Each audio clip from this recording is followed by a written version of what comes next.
नमस्ते। म new road Tamrakar complex shop number 64 बाट निवेश मोबाइल स्टोरबाट निवेश श्रेष्ठ बोल्दैछु। ठगिने व्यक्ति मै नै हो। कतिजनाले चाहिँ नराम्रो भिडियो नराम्रो कमेन्ट पनि गरिरहनु भएको छ। क्युआर किन दिएको, क्युआर कसरी दिएको, किन दिनु भएको भनेर नि कति व्यक्तिहरूले चाहिँ मलाई कमेन्टमा नराम्रो नराम्रो पनि भनिरहनु भएको छ अनि कतिले राम्रो पनि भनिरहनु भएको छ। मेरोमा फोन लिन आयो, मेरो बुढीले क्युआर दिन्छ भने मैले दिएँ क्युआर। मेरो केही गल्ती छैन, केही दोष छैन। म 2 दिन 3 दिन हिरासतमा पनि बसेर आएँ। हाम्रो नेपाली प्रहरी सर म्यामहरूले पनि केही मैले कति कुराहरू कति क्वेसनहरू राखेँ, उहाँहरूले पनि मलाई एन्सर दिन खोज्नु भएन। पैसा आइसकेपछि तपाईँको खातामा आएपछि पैसा तिर्नै पर्छ भने जस्तो कुरा गर्नुभयो। म तिरेँ, म निक्लिएँ, म आएँ। यो लगभग म 23 गते गएको हिरासतमा, 25-26 गते चाहिँ म निक्लेर आएको। चाहिँ सबैजनाले सपोर्ट गर्नुभएको छ, सबैजनाले माया देखाइदिनु भएको छ, त्यसको लागि धेरै धेरै धन्यवाद।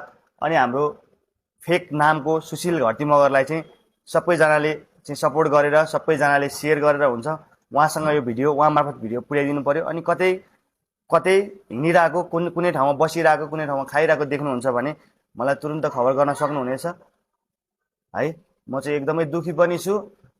मैले हिजो भिडियो हालेँ, कति मिडियाहरूले भिडियो पनि हाल्नु भएको छ। हाम्रो मिडिया साथीहरूलाई, हाम्रो मिडिया सर म्यामहरूलाई पनि मेरो हृदयदेखि नै धेरै धेरै धन्यवाद छ।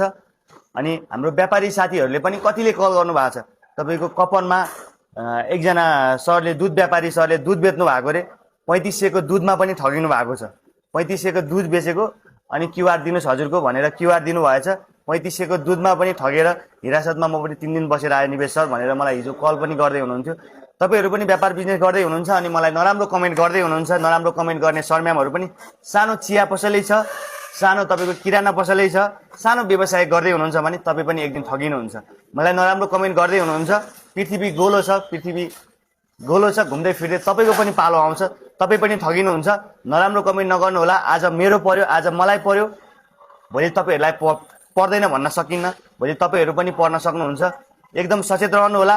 र तपाईँहरू अब जो व्यक्तिले क्युआरमा जो व्यक्तिले तपाईँको फोन किन्दैछ, सामान किन्दैछ, उहाँ मार्फत अनि उहाँकै क्युआरबाट पैसा चाहिँ हाल्न लगाउनु होला।